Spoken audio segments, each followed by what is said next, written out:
talking about temptation. I think. Some of us were waiting for the coffee to finish. Oh, that's okay. I think when we talk about temptation, it's something that if you're human, and I think everyone in the room is, it's something that you have to engage with and deal with and struggle with throughout your life. Why? Because all humans, by definition, if you're human, and especially if you accept the Torah's definition of what a human is that a human is conflicted. A human is half body, half soul. A human is comprised of multiple warring elements within him or herself, and that creates conflict, and that creates a struggle, and that struggle is kind of almost the definition of who we are, you know? Maybe we should sit inside. No, it's fine. We have now. Thank you so much, Shauna. Appreciate that. You know, the actual name of man in Hebrew, I may have mentioned this before, what's the name that the Torah gives man? What's Adam. And the Talmud says that every Hebrew word, the meaning of the word is hidden within the actual word itself. Right? The example for this, the easiest example, is that the word for word is the same word as the word for thing. You know, that sounds like a tongue twister. The word for word is davar, and the word for thing is davar. Because the thing or the function or the utility of the word is understood in the actual name of the word. So the name for man is Adam, right? What does Adam mean? What does the word Adam? So on one hand it means earth. Adama, the word Adama means earth. We know man it comes from earth and ends up there, right? Everything you consume comes from earth. Your makeup is from the earth. Your body's makeup is from the earth. And when someone gets submerged in the earth, they kind of blend in real nicely. On the other hand, man is also Adam, which is Adameh, to be similar. To be similar to what, says the Talmud? To be similar to God. To be similar to God. So man, by man's very nature, the nature, even the definition of man, is this conflict of being half just like the earth and half like God, right? Half body, half soul. And that creates the conflict. And learning about how we define temptation and how we engage and deal with it, I think is a skill that is important for all humans, because that's what humans do all day and all night. Okay. Now, additionally, I think that we'll try to demonstrate this as well. But the skill of engaging, of conquering one's temptation, is a gateway skill. Right? We know that marijuana is a gateway drug. Right? It's going to bring you to other things, right? There are certain skills that are isolated skills that are, that it's very nice to know how to do something. I play piano, but it's not really going to help you anywhere else in life. Maybe it will. I don't know. Maybe you get a nice gig teaching piano. But it's a skill. It's an isolated skill. And there are other skills that have a very broad overlap and very broad reach and going to help you in a lot of different areas of life. And the skill of battling temptation is something which perhaps we can even say is going to help you more than any other skill that you could possibly acquire. Because the reach is going to be so far and it's going to cover so many various aspects of your life and just raise your standard of living. Just this one thing. It'll help you professionally, it'll help you with your relationship, it'll help you with your with your own sanity, with your intelligence, with accomplishing anything you set your mind out to do. So that's why it's also a very important skill. Not only something that we have to deal with a lot, so we'll have lots of the arena of practice for this skill is very broad, but also it's very impactful on the quality of life that we're going to have. And additionally, when we learn about this characteristic, we'll learn a lot about Torah, because what we find, especially from the sources in the Talmud, wow, is that a beautiful sound? How quiet it is? Sorry. Wow. When we learn about temptation, the Talmud almost always links temptation with Torah. And it seems a little bit bizarre. They seem to be separate themes. We think of Torah as some lofty theme, just for the scholars, it's something intellectual, and temptation is something a lot more base. And it doesn't seem that the overlap or the relationship seems a little bit bizarre, but when we learn a little bit more about each one of these elements, temptation and Torah, we'll see that they're actually facing each other, and they're really two sides of one idea, or two opposites, maybe we could even say. Okay, so who here knows the Hebrew name for temptation? Anyone knows? Has anyone ever heard of yetzer hara? Oh, you've heard of that, right? You've heard of that. Okay, so yetzer hara is typically translated as evil inclination, right? Evil inclination. And the Talmud additionally tells us that this idea of yetzer hara is one part of this evil triumvirate, right? This three-headed monster, right? There's three elements of one entity. One of them is the yetzer hara, which we loosely translate as evil inclination, and I'll explain why, because we'll get other definitions which may change our perspective of being evil. We'll get to that right away. So that's the first element of this this three-headed monster. We have something called Hasatan, right? We're all familiar with the term Satan. Now, it's very important to distinguish between the Jewish term Satan and its ugly stepchild or stepbrother that was copied by the Christians, because we don't believe in there being any other power aside from God. Everything derives its power or its existence from God. Nothing can exist outside of God. That's the basic definition of Jewish theology.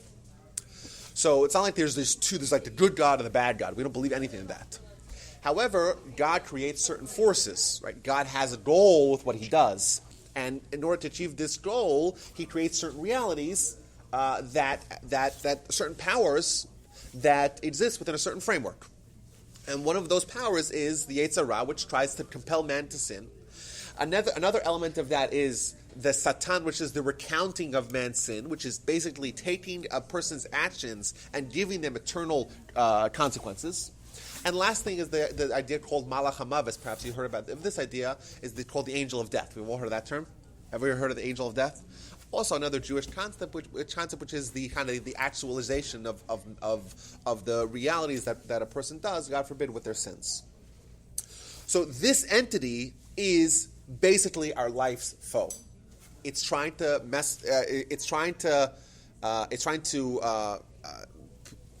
present as many obstacles for our path to success. It's going to take those mistakes and make sure they live on for eternity, and it's going to take those mistakes and use that as ways to make our life worse.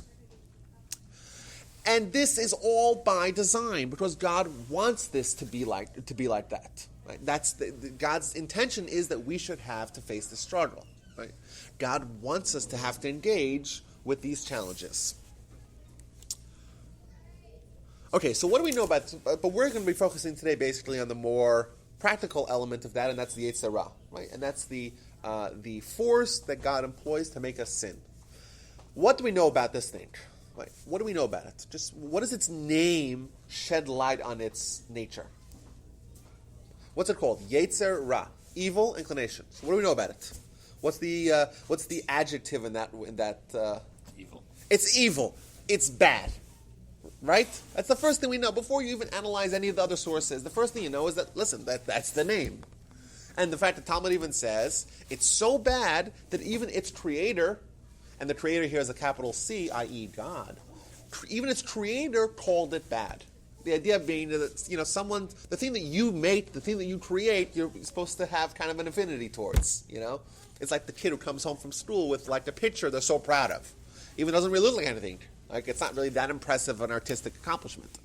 But because something that they did, right, they feel a certain positive affinity towards it. God created the yetzer hara, God created the evil inclination, and he himself labeled it as bad. So that's the first thing we know about it. It's bad. Now, I will change the perspective by throwing y'all a curveball. Ready? Who's ready for a curveball? I'm going to share with you guys a statement, Midrash. The Midrash says in Genesis, right at the beginning, everyone's seen the first chapter of Genesis. It's kind of the beginning of the book. We've all started the book at least at some point. And it says on day 3, it's about like 10 or 12 verses in, and God saw all that he did, and behold, it was exceedingly good. Right? Vayigar Elokim es kol asher asa v'hinei tov me'od in the original Hebrew. Tov means good, me'od means exceedingly good. Right? If you're speaking Hebrew and you say something is very, whatever that may be, me'od is the term you would use. Me'od is the adjective you would use to take whatever you're describing and saying that it's very good or very bad, right? Tov me'od. So the Medrash analyzed this statement as follows. And God saw everything that he did, and behold, it was exceedingly good. It was good, but not just regular good. It was really, really good. It was exceedingly good.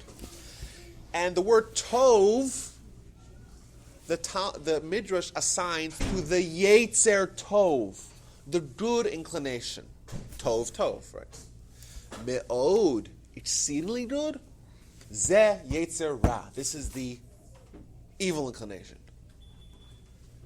Now, wait a minute, Rabbi. You said that the evil inclination is evil. You said that God called it evil. Its very name is bad. How does the Midrash, pray tell, how does the Midrash tell us that when the Torah says that God saw all that he did and it was exceedingly good, it's referring to the yetzer ra? What does that mean? We see conflicting ideas here. How could something that's by very nature is something which is trying to compel us to sin, it's called bad, that's its moniker, that's its name, yet the Midrash describes it as being exceedingly good. So, I think that, as you mentioned, our life only has value because we have resistance, because we have challenges, because we have struggles. If we just got everything delivered to us on a silver platter, if we never had to sweat a day in our lives, we never have to work to accomplish anything, there's no meaning in that. That's not meaningful. I thought that was pretty good until we changed our minds. What do you mean? I mean, we had it all on a platter for us. And we decided that where the shame comes into this business here, we should earn it. Well, yeah, because that's who wants to be shamed. That's exactly my point. People, you don't value something you don't earn to achieve, right? If you just were hand delivered everything, right? It's not a way. There's no meaning in that, right? If there's no struggle to achieve something, it's just you don't value it. And I'll give you guys an example, just because we have a naysayer here. And I appreciate that, by the way. If you didn't have, God forbid, any one of your vital organs functioning, right? Your heart, God forbid, you didn't have a good heart or good liver or whatever. And then someone says, you know what? I'll donate you my kidney. Like, really? Like, that'd be the kindest thing someone could possibly do for you. Right? Correct? Yes. Now, we all were granted kidneys and hearts and livers and all these wonderful things for free. But no, people don't value it because we got it for free. We don't stop for a second and say, unless we work hard to do that. But most people go throughout their lives without for a second appreciating all the goodness that they have. Right? Our vision, we went through this exercise once before. No one here, if past performance is indicative of future results, no one here would give up their vision for any amount of money in the world. So we already have gifts for free, worth things beyond anything we could possibly fathom. But we don't value them because we have them for free. You know, if someone didn't have it and then he got it, someone didn't have vision and suddenly, voila, wakes up one morning with vision, they would appreciate it so much more, right? Because they experienced life without it, right? So we would only value our accomplishments because we got them. We didn't have them earlier. Now, this is all compounded if we earned it ourselves. Now, if someone doesn't have a liver and then they get the liver, or someone doesn't have a kidney, they get the kidney, well, then they value it much more. But if they earned it, if they only got it as a result of their hard work, that just sends it through the roof. That compounds the meaning just tenfold, thousandfold, who knows what. God wants us to have meaning in life. But, yeah. A evil inclination. Whenever that temptation, whenever Yes. we take and we do not give into it. Yes. When we learn it, when we don't give into it, then there's a sudden rush. There's a feeling that you have conquered. Accomplishment. Absolutely. That maybe if we didn't have that, we would never feel. Absolutely. Absolutely. And in fact, the term that the Torah uses for a challenge, for a test, for a conflict with your evil inclination is a nisayon. Nisayon means a challenge, right? And the Talmud says, nisayon achar nisayon, didulim achar didulim. And the idea being that growth only happens as a result of a positive encounter with temptation, right? When someone has a challenge and they're able to overcome that, that's how they become a greater person. That's how they ascend through the spiritual ladder, so to speak. And that's the only way to grow. There's no other way to do it. And by definition, we talk about free will a lot here. Free will can only exist if success is not guaranteed, right? Success is not guaranteed, and then someone accomplishes, well, then they raise their status. So is that why it was said to be good? Absolutely. We're going to bring it all back here. Thank you. I appreciate that. It's bad because it's trying to pull us down, right? It's trying to make us worse than what we are. On one hand, on the other hand, it's exceedingly good because it's the only tool we could possibly use and employ to become better people. That's the only tool we can employ, right? If you don't face any resistance, you never build any muscle. You won't. And if you keep your bike on the lowest speed and you just pedal slowly, well, you're not really facing resistance. You're not really growing, right? It's kind of like a teenager. Sometimes they've got to fall down. They've got to make those mistakes. Or children, you have to make those mistakes, and the parents got to let them fall, let them make those mistakes. Or adults. In order for them to grow. Yeah. So. Consistent with the whole concept of free will. Absolutely. That's exactly what free will is. Free will is conflict.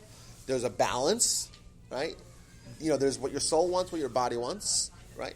And they're balanced. We'll see exactly how they're balanced, which is, for us, it seems like the body is in pole position, right? The body has first dibs. But the body is much more of an influence for us. So how is that balanced? That's a very good question. Our soul is like this idea. It's like this idea. We're not really so sure. We don't have a sensual interface with our soul. It's very hard for us to see how there's real balance. And we'll get to that question. But free will means that there's balance, and then then how a person chooses in the face of conflict will determine if they're moving up the ladder or down the ladder. But that's the only way to move the ladder. That's the only way to move the needle. And we were very happy to have this opportunity to improve.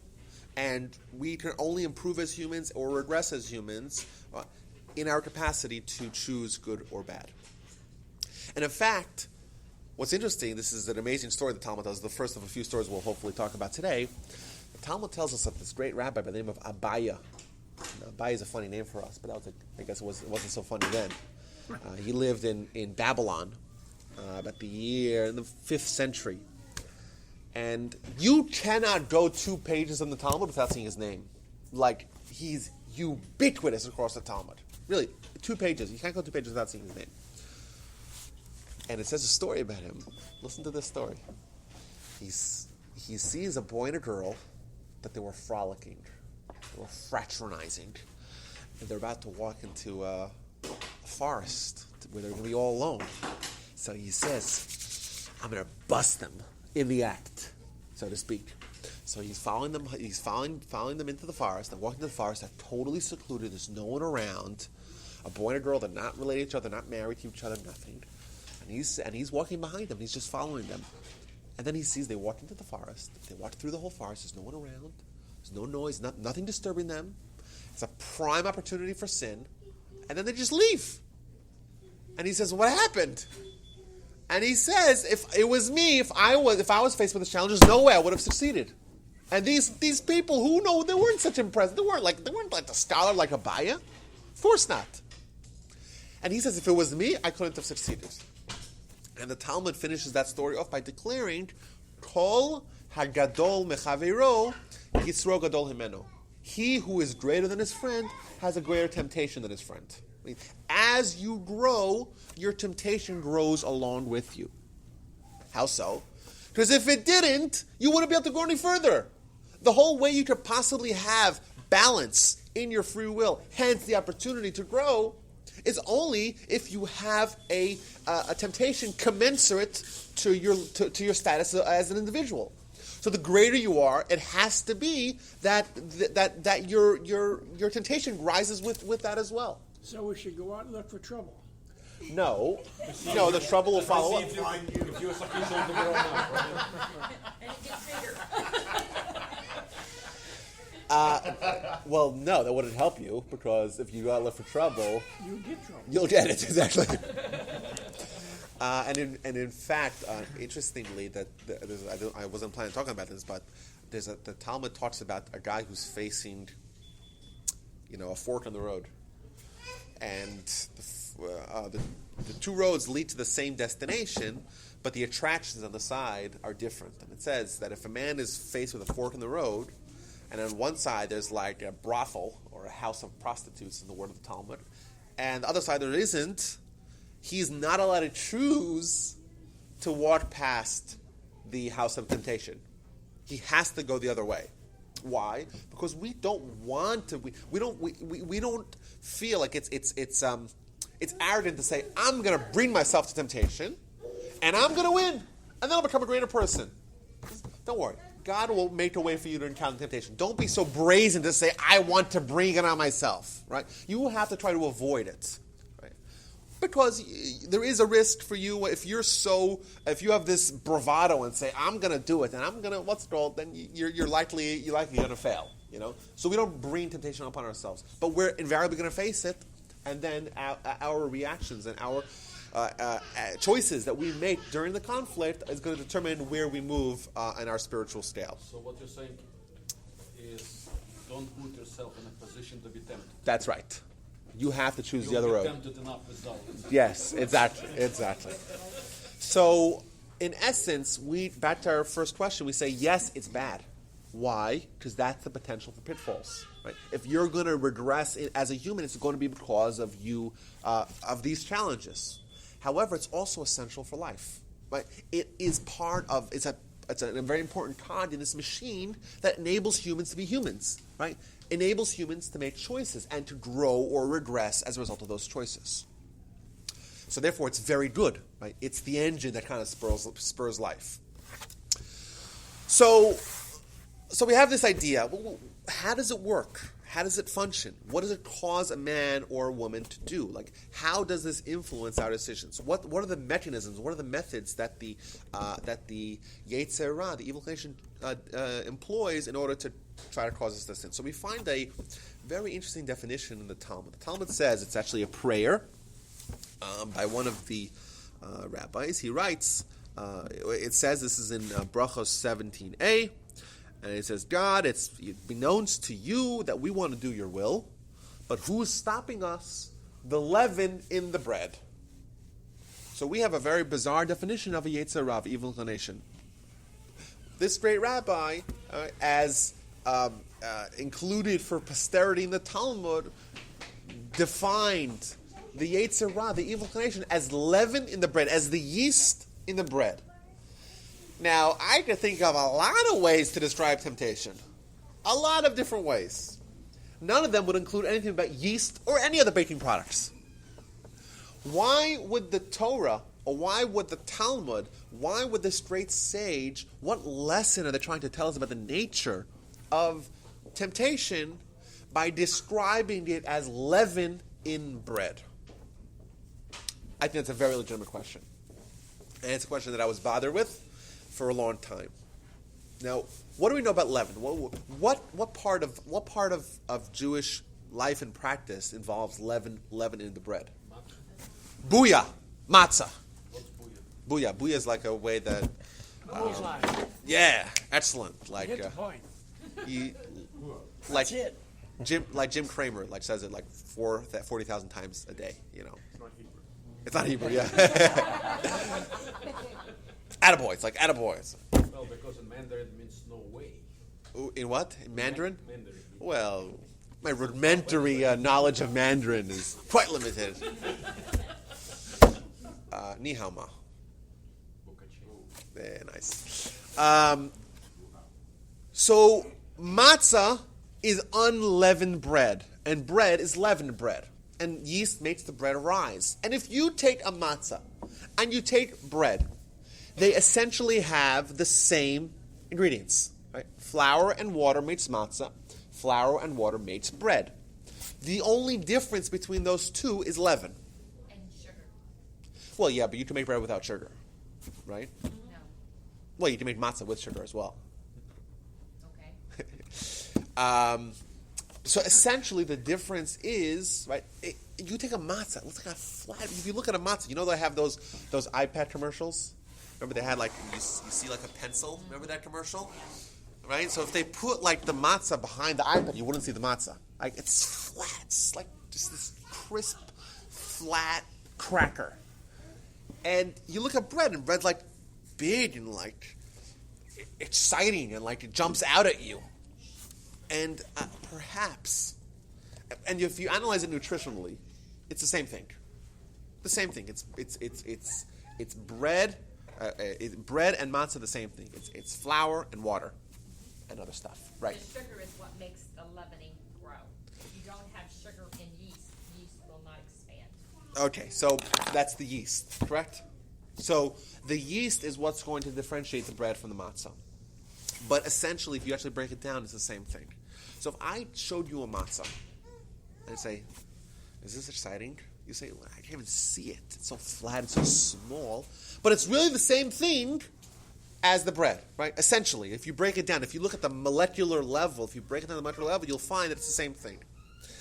The Torah, the Talmud calls the yetzer, the evil inclination, the leaven in the bread. What does leaven do to the bread? It takes something which essentially is really just small and nothing and expands it. We could say perhaps that the yetzer, its function is to take certain pleasures and tempt us, right? Create a certain illusion, create a certain fantasy, an allure, a pizzazz to the matzah, and just make it look so much more exciting and enticing. It takes what essentially is just matzah. That's if you were to look at bread without the fantasy, without the leaven, it's very not enticing, very not exciting, right? But if you take that same bread and you add this one little element, it blows it up it augments it, expands it. Wow, right? Come eat me. Right? So we could say perhaps that what the function of the yetzer is to create a certain gap in the perceived pleasure, in the perceived essence of a certain idea, right, and the actual essence. Right? Essentially, it's just matzah. But when you perceive it, when you inject a little leaven, it makes it look so much grander. That's what we can maybe perhaps draw from this statement of Talmud. But I want to share with you guys another statement of Talmud. And this, I think, is this imagery, I think, would help kind of bring the point home, hopefully. We find, this is the book of Sukkah. Now, who here knows what the tractate, the book of Sukkah talks about? Sukkot. There's a whole book in the Talmud. It's the Sukkah. And it talks a lot about what an etrog is, what a lulav is, and how to build a Sukkah, right? That's what you would expect. But all the way at the end, at page 52a, it talks about the yetzer, and it says something like this. I'm going to read it to you. I have it written down here. Rabbi Judah says, in the time to come, the Holy One, blessed is He, so that's a reference to God, will bring the evil inclination and slaughter it. Okay? In the presence of the righteous and the wicked. So in some future time, right, God is going to take the evil inclination, slaughter it in front of who? In front of the wicked and the righteous people. Okay. To the righteous, it will have the appearance of a towering mountain, and to the wicked of the appearance of a strand of hair. And both of them will cry, both of them will be weeping. And the righteous will be weeping, how do we overcome such a formidable mountain?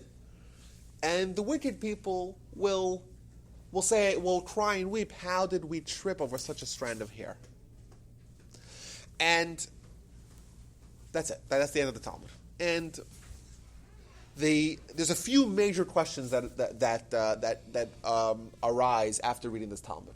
question number one is, well, what does that even mean to slay the evil inclination? How does what is actually happening in this future that Rabbi Judah is describing? I think that's a very basic question. What are they crying? Is this tears of joy? Is it tears of sorrow? And all this is discussed at great length. And I'm sure we can have a class just in this particular statement of Talmud.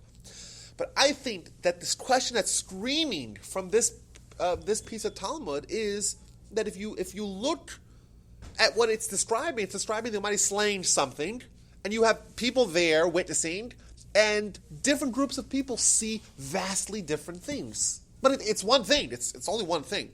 It's the yetzer, right? But according to the tzaddikim, according to the righteous people, it looks like a mountain. According to the rishaim, according to the wicked people, it looks like a strand of hair.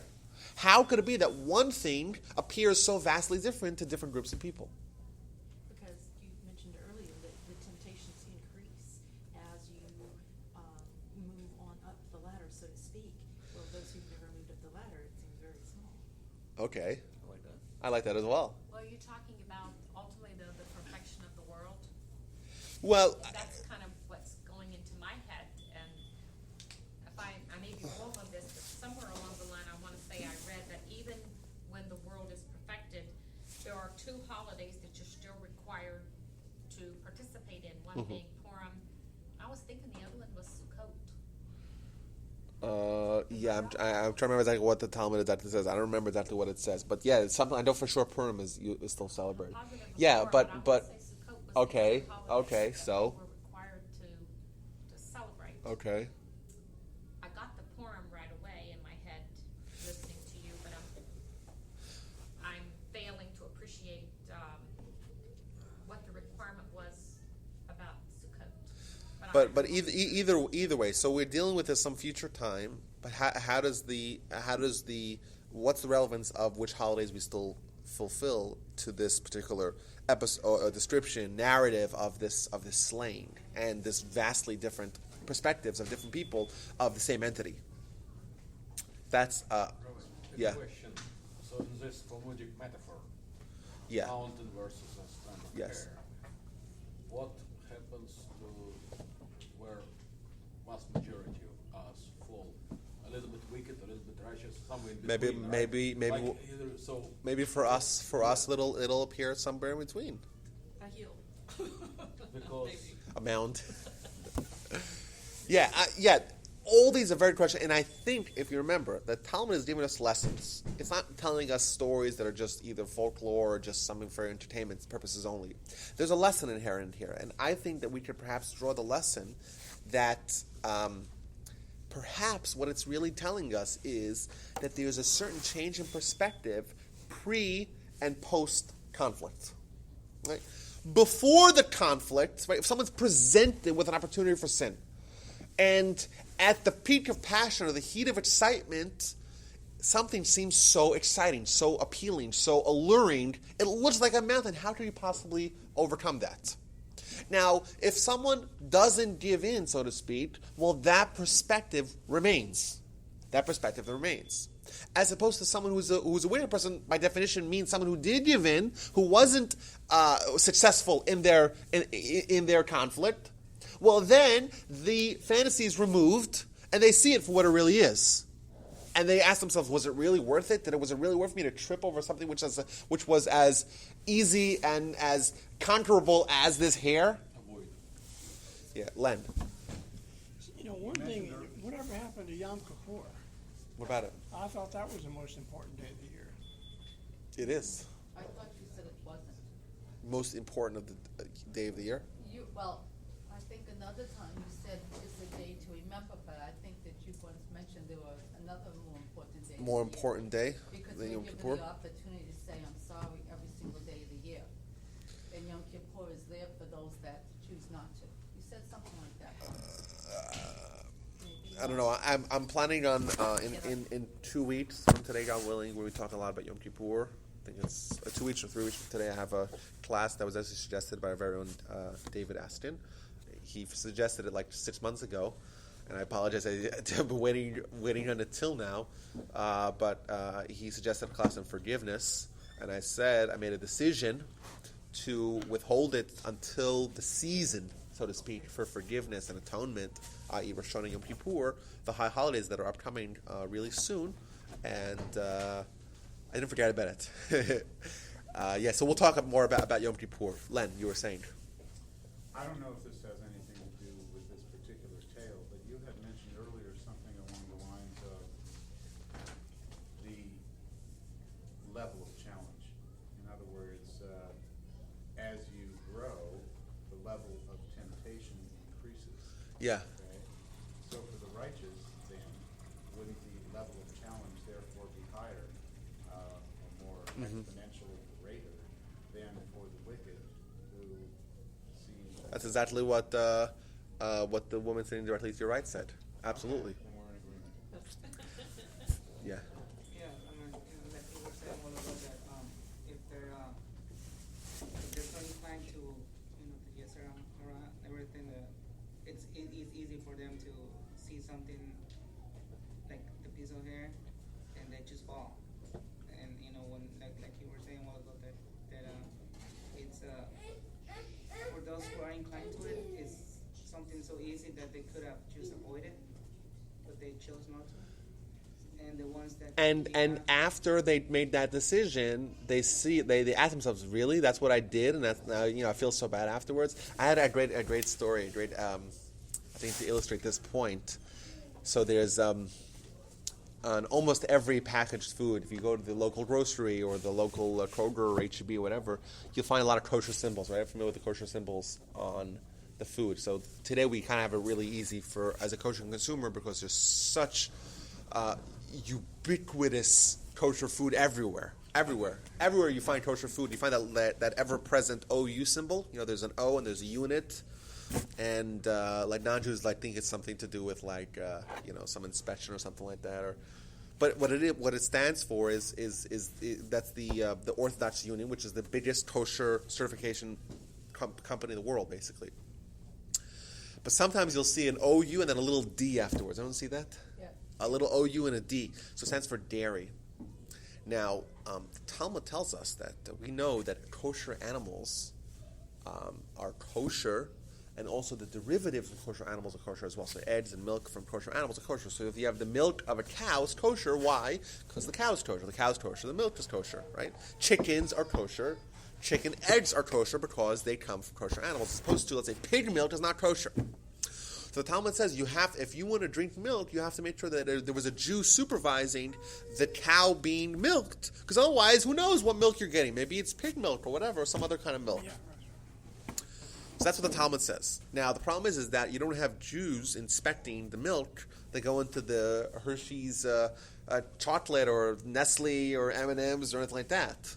So how are you allowed to consume M&M's, even though you know it's made out of milk, but that milk wasn't actually supervised full-time by a Jew, making sure that it's cow milk and not pig milk or some other non-kosher milk. So what they came up with is that, well, they came up with it, but there are those that say, quite legitimately, that because there's this tremendous fear of the government coming in and swooping in, if someone's presenting milk as cow's milk, but it really is pig's milk, well, then they'll get the operation shut down. You don't really expect Nestle or one of these big companies to just supplement pig's milk for cow's milk. So even though there isn't actually a Jew there on site watching every time they're milking the cow, but it's as if there's no better supervision than the threat of having the FDA swoop in or whatever, right? So therefore. Yeah, so that's what they call OUD. But there are some people that say, you know what, I'm only going to consume what's called Chalav Yisrael, which means Jewish milk, so to speak, and it means it was supervised from beginning to end by some Jew, and that's why sometimes you go to some stores down south over there. There's a lot of people in our community that say we only drink Chalav Yisrael, and if it says in the bottle Chalav Yisrael, they'll drink it, otherwise they won't. So, how is this relevant? Rabbi, okay. Temptation. You're tempted to drink something that's not. Well, like this. So I'm not so stringent. I eat the OUD, no problem. I eat M&Ms and peanut M&Ms and Mars and all those silly chocolate bars. But my in-laws Canada. They live in Canada. There's such a plentifulness of Chalav Yisrael, and they refrain. They don't eat what's called Chalav Stam, which means it's unknown, so to speak. So they won't eat the OUD. So we were in Canada a couple of weeks ago, and I went to the store and I was buying some candy for the kids, and I bought some M&Ms. And my sister-in-law is there, and she's never consumed an M&M in her life. She's never consumed one because it's OUD. And she was like, "I'm sorry, but you are not allowed to bring that into our cottage." Cottage is the kind of like a summer home, because there are people here, and it's not fair for us. And just because you want to consume it, and just because you want to eat it, and, to her, it's like if you take all the pleasures in the world and combine them, it doesn't even reach like with the value of like one M&M, because she's never had it. She looks at the M&M as this mountain, this towering mountain, and to her, it's like it's the greatest oppression that we're consuming in front of her. As opposed to we've all consumed M&Ms. I assume we've all consumed M&Ms, and we know they're good. They're all right, Not exactly life changing, It's not. It isn't. Yeah, yeah. Could you live with that M&M? Probably, Going to Canada again? Oh yeah, we're going. She said to me, so my in-laws have this really nice summer home on the lakefront. She says, it's called a cottage. Canadians call it cottage.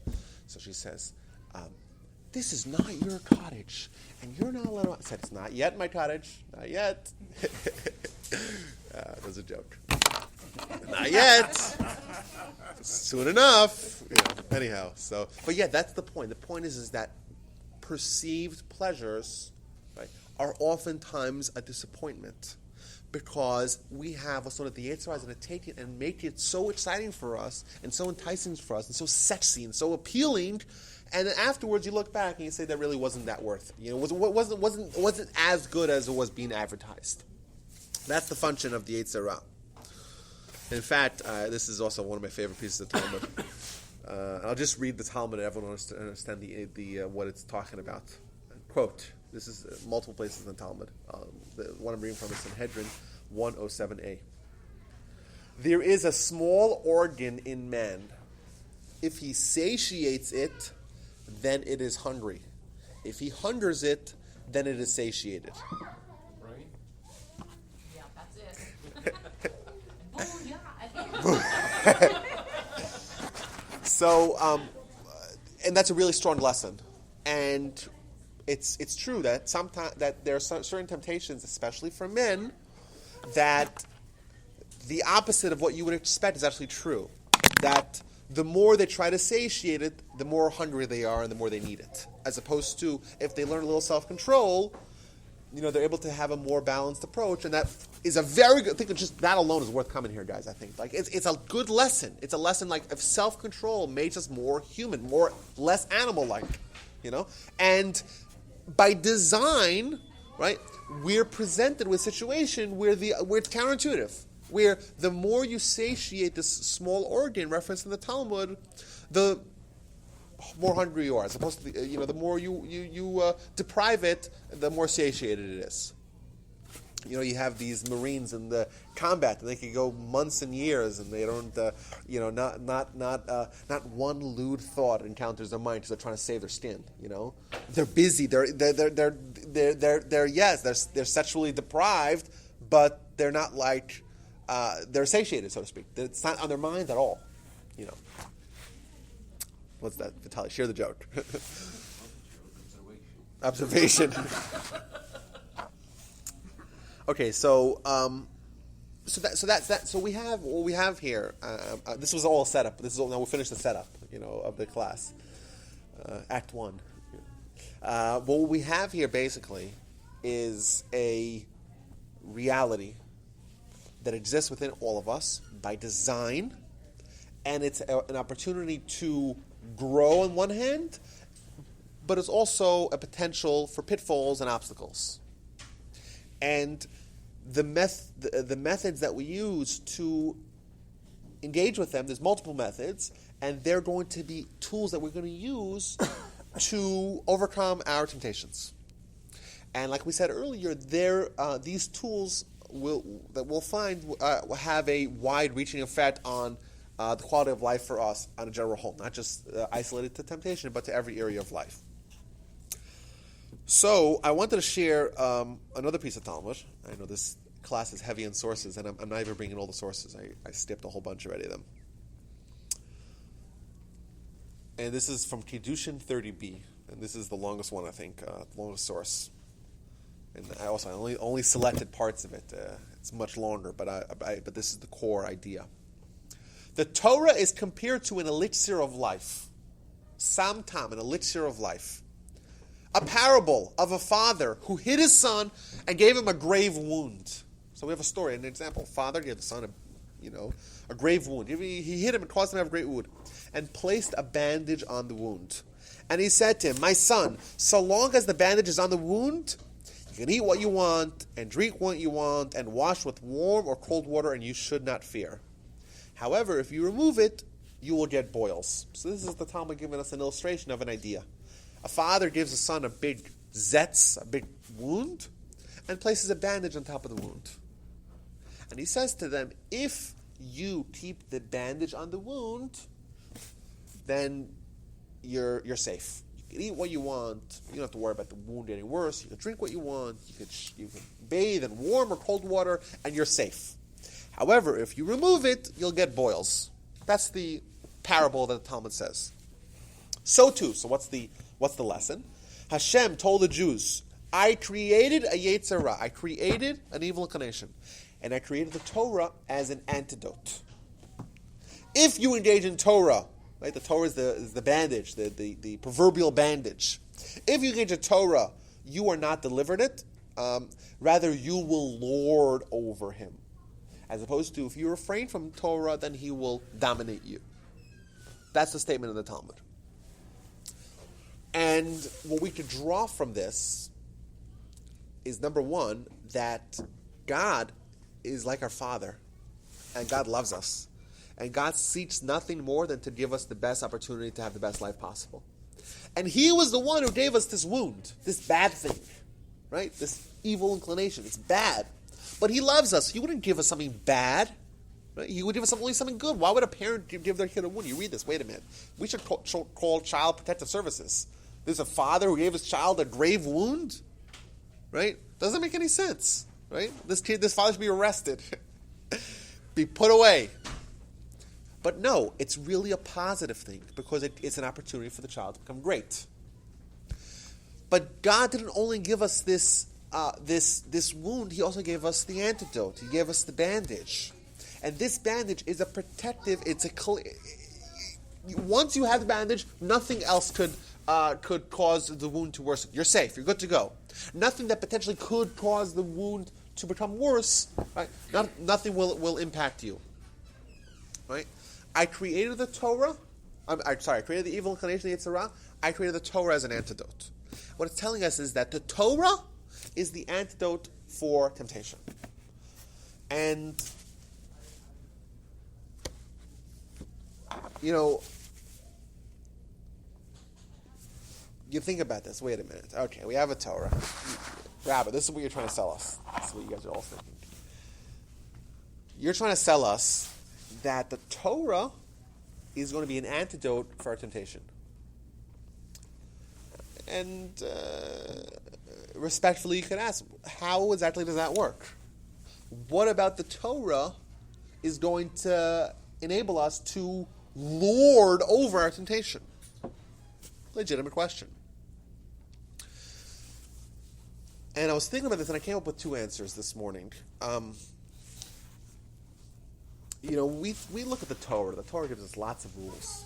You read the rules, and sometimes, like we said, Maimonides, we talked a lot about Maimonides last time. Maimonides kind of organizes it and clarifies it and makes it more, user-friendly. And you say there's so many rules, and does God really care what methods of hair removal we use on our beards or our heads? Is it really so important to God? Is it so important for God of the cosmos whether or not we eat milk and meat together or we cook? Is it so important to God? That's a very common question. Does God really care about this? Really? This is what's important to God?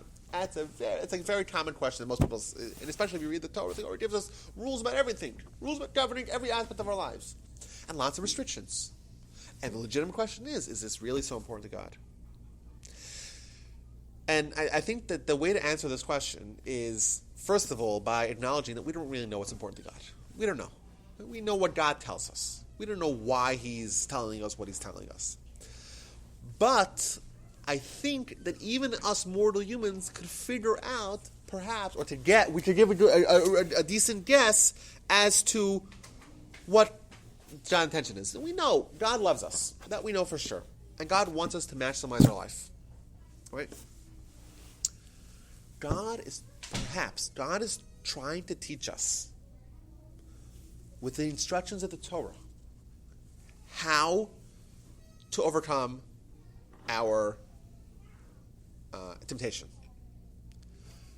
Us humans, the skill that we need more than anything else is a skill of self-control. If you have self-control, you'll have tremendous relationships. Guaranteed.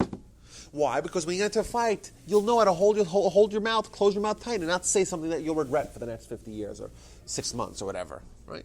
And you'll be able to overcome your desire to sleep in, overcome your desire to procrastinate at your work, and you'll be aggressive in trying to maximize your life, right? The second you have control, you have willpower, right? You have the keys were handed to you. The keys of your life are handed to you. You're not being drawn one way or the other by these whims and whimsicals of your life. Right? You're in charge. You're in the driver's seat. Everything's open to you. Anything you want to do, you can do. Right? That one skill, that one quality is the most important quality because it's the gateway quality.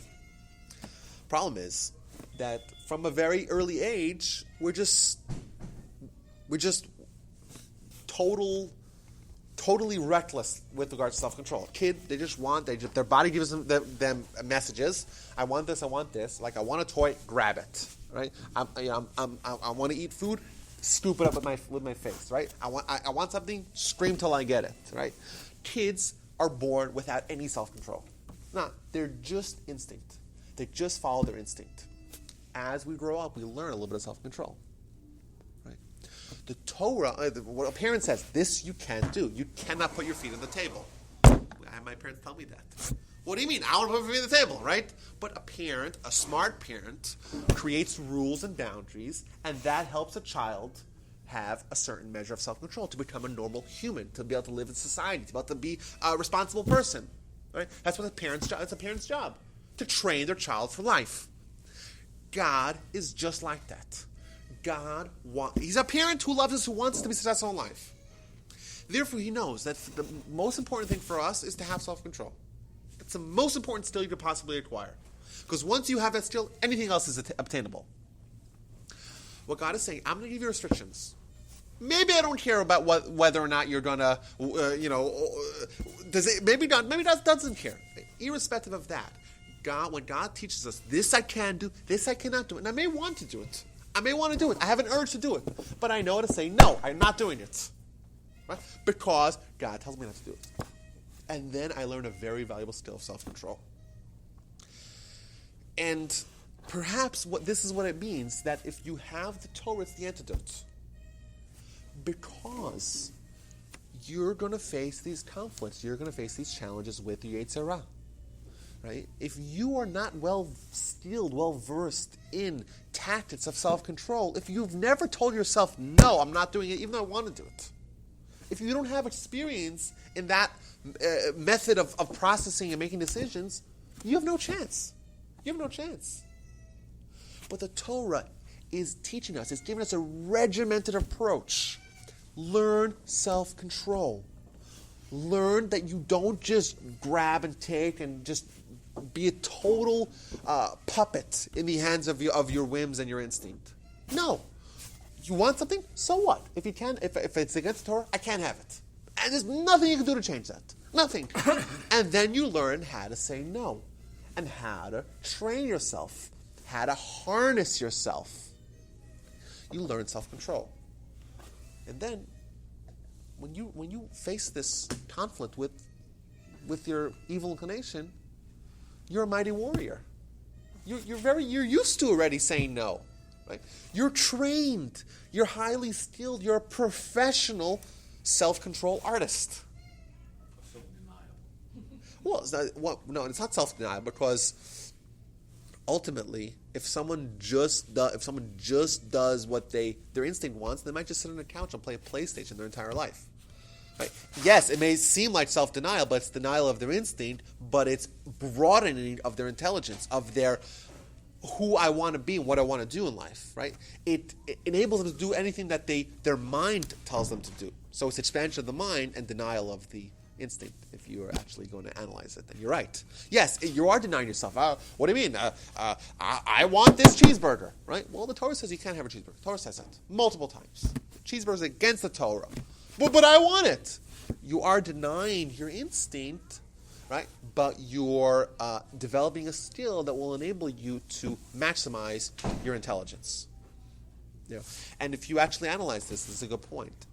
None of the restrictions of the Torah, none of them, are restrictions against more of the intellectual desires. They're all restrictions against the physical, the more base desires. And that's exactly the point. The Torah wants us to be intelligent or intelligently driven, right? And it wants the arena of our life to be in the more intellectual spheres. And if we're not used to withholding from the physical, right, or denying ourselves, it's like, I'll use the word denying, right? If we're not used to denying ourselves some of the physical, well, then we're not going to be able to. We can only kind of really live in one of those arenas. But other than saying deny, instead of languaging it as a negative, you could language it as a positive. You're not denying yourself something; you're elevating yourself. Yeah, I was just using his terminology. I agree, and you guys know I think it's a very interesting point that I didn't think about it before. That really all those restrictions are physical. I never thought about it under this. Mm-hmm. Yeah, and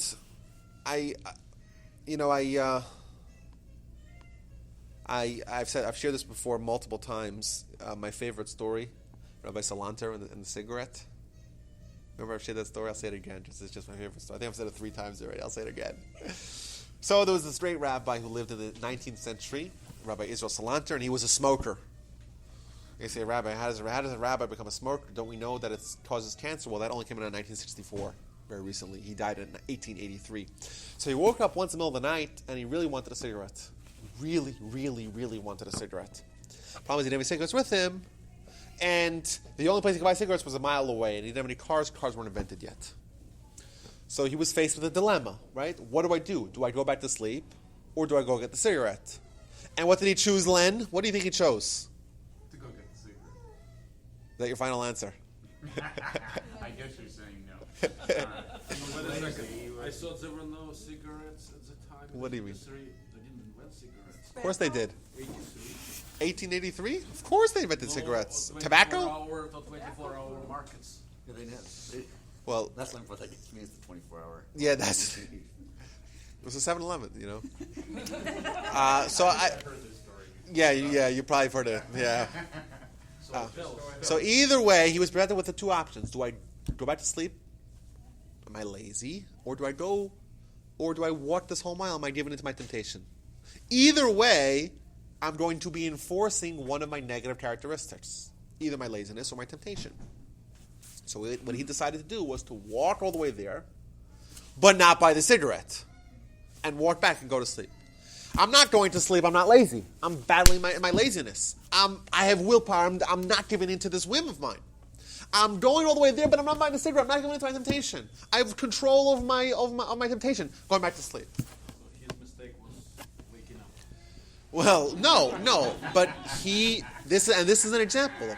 He had a conflict. Yeah, I understand. He learned self-control. He overcame his temptation. And now he's a greater person as a result. He's more in control of himself, right? He weakened the power of his instincts, right? He's more of an intellectual individual. But he was thinking it because he got up and he walked there. Mm-hmm.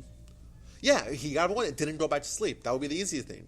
You know, So that I think that's kind of the best way to engage with temptation. The best way to engage with temptation is to be well versed in Torah. Now, we said number one because Torah teaches us about self-control. The Torah rigid restrictions are really lessons in becoming more of a intellectually minded person and someone who's not just driven one way as the waves turn with their various desires and instincts. Additionally, the Torah strengthens the intellect. So this is coming at it from another angle, right? The Torah is the greatest pencil sharpener for the mind. We're in this maelstrom. Is that the correct pronunciation? Anyone? Well, no one knows. Maelstrom? Okay, close enough. Okay. Close enough. Okay. I think it's the second time I've asked that in this class.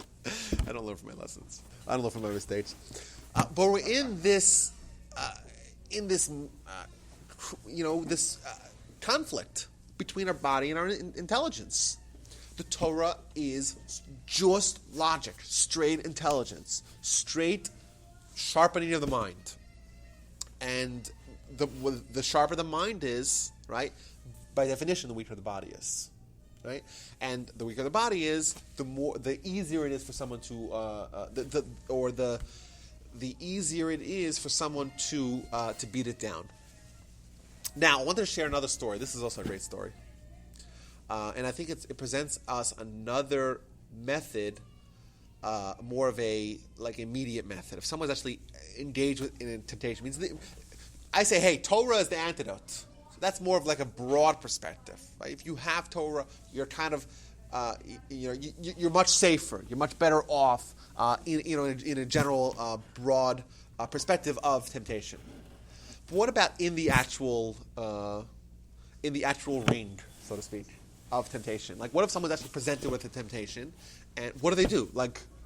You need kind of hand-to-hand combat skills of how to engage with temptation, hands-on.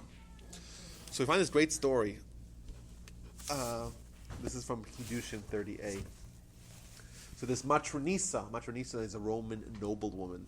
And we find the Talmud is full of stories between the rabbis and the Romans because they had a lot of exposure to each other, because that's when a lot of the individuals mentioned in the Talmud, they all lived during the 400 years of the Roman dominion over Israel, or really over the whole world, basically. So this Roman noblewoman set out on a mission to seduce one of the rabbis. That's what it says. So she tried to seduce the great Rabbi Tzadok, his name was, into sleeping with her. So what did he say to her? He said, listen, my heart's not feeling well. I need something to eat. So she says, she's like, you have anything to eat? She says, yes, I have something to eat, but it's not kosher.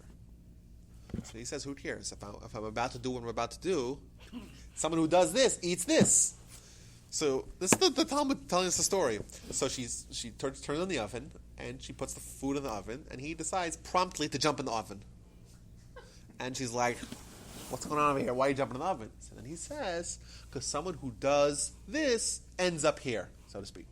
Like someone who sins gets punished.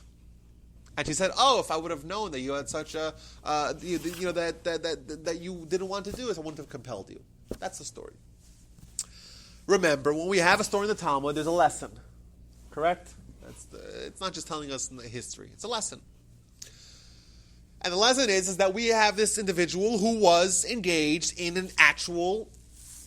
ring of temptation. And his reaction or his way of engaging could be a lesson for us when we encounter temptation. What did he do? What did he do when she tried to seduce him? What did he say? What was the first thing he said? My heart is not well. Do you have something to eat? The first thing that he did was try to delay. Try to delay. Why is that? Remember, we are told that we have a yetzer. The yetzer, what does it do? It creates a fantasy. It creates an allure. It expands it. It takes the pleasure and just gives this perception of it being so much greater. But the lesson of this story in the Talmud is that there's a countdown timer, right? There's a countdown timer of the effectiveness of the fantasy. Right? The longer someone is able to delay, the weaker or the less effect the temptation has over him. If someone's going to say, listen, all I need is just, I'll wait 5 minutes. You know what? I'm faced with temptation. Give me 5 minutes. Very likely the temptation will pass. Because of willpower, when you have the more willpower, you actually start thinking. You're not You moving on rationalize. impulse. That's right. You start rationalizing. I start rationalizing whenever something. Whereas if it's a temptation, you're going to do it and you don't think. Or I think that's also true, but there's also another perspective where at the point of temptation, it seems at the most exciting it's ever going to be, and then it starts moving downhill. So if you say, you know what, let me come back to this in 5 minutes, well, then maybe in 5 minutes it won't be as great of a temptation. Maybe I could wait another 5 minutes, you know? And it's a way to kind of bleed it out, so to speak, and wait till the temptation kind of ends. And then once he had this little respite of time, well, he came up with another solution. And he said, okay, I'll just, non-torture food, I'll eat that as well. Just more delay. He puts it in the fire, he jumps in the fire. And he's able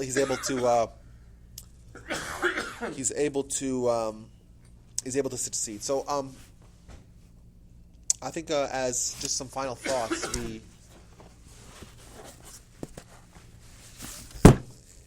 I think that there really is only one way to actually be fully successful in conquering temptation. That's with the Torah. How it works, we had two different explanations of how it actually works. Either because it emboldens your intelligence, or it augments your willpower and your ability to learn to say no and to engage with your temptations. But philosophically, we know that Adam was presented with a challenge as well, like our challenges that we have today. Adam did not have Torah. So the question is, how could Adam possibly have been expected to succeed if he didn't have Torah? Right? Torah is the tool we're going to use to overcome our temptations. How could Adam have been challenged without being first given a Torah to succeed in that challenge? That's a very good question. It's a very good question. And the answer is that we're all familiar with the story of Genesis, correct? What was the manifestation of the yetzer, of the evil inclination, in the story of Adam? Booyah. Third booyah of the day, the serpent. Adam was a different kind of human than all of us. We have a yetzer that's within ourselves. It's an internal influence. Adam's yetzer was an external influence, which is a serpent. When you have a voice from within, it's much more a feeling of who you are. It's much harder to go against. It's internal. Hence, our challenge is much greater than the challenge of Adam. And therefore, for our challenge, we need a Torah. To reject the influence of someone which is external, he didn't need Torah for that challenge. For us, we have an internal challenge. We have to find a way to have an internal solution as well. We have to learn to internalize these skills, right, that the Torah gives us, of self-control, of willpower, of learning to say no, of focusing on our intellect, right, and preferring our intellect over our physicality. These are the skills that the Torah teaches us because we need them. Yeah, if Adam would have been successful, and he would never need the Torah. He doesn't need Torah. Right? Post-Adam, the stakes were raised. Right? The stakes just went up. The yetzer is within ourselves. The challenge is much greater. And therefore the solution has to be commensurate for it to be fair. It has to, or else it's not fair. How so? With the Torah. The Torah is the great balancing act. The Torah is going to enable us to be successful. Okay, so we'll stop here. I wanted to stop a little early, 11:15. I have a couple of questions. Yes, absolutely. You were talking about the very good and God said it was good. Yes. And told, whatever, he told. Is there anywhere in the Torah that it said it was not good? You know, it's always say God says it was good at the beginning. Yes. But is there anywhere throughout the 5 books that they're talking about loco? Lo tov. Yeah, well, it says it. Lo tov hoyot adam levado. Also in Genesis, it says that it's not good for a man to be all alone. Oh, that's right. Right, I That's should why make he him a created partner, Okay, right? so that's later on in. Yeah, it's a little later on in create. Well, yes, that's right. But there's no other place that in the. Lo Torah, tov. The idea Uh, is not good. I don't know. Any other place in the Torah where it says it's not good? That's a good question. It was bad or something like Yeah. that. Is that phrase used? It talks about bad as yetzer. Ki yetzer lev ha'adam ramin urav. Right. It's also in Genesis that man's temptation is bad from his youth. Right. From our youth, we're used to being driven by our temptations, And that's in the Torah. and we have to learn to harness that to lord over it, to control it. Well, Proverbs tells you that the way of a child's heart is toward evil, and it's the parent's responsibility is to teach a child The path that he should go. the path that he should go. When he is Yeah. old, he will not depart from it. That's right. Gam ki yasnu li'asr mimenu. Train up a child in the way he should go. Okay, so next week we will be starting at 9:30. Next week, That's right. Next week it's a shorter class. This is 9:30 to 10. I will try not to disappoint. Only a half hour. I'll try to still bring my A game. We're talking about, just a half hour. What? Yeah, Because because the lady from the door is coming. So we're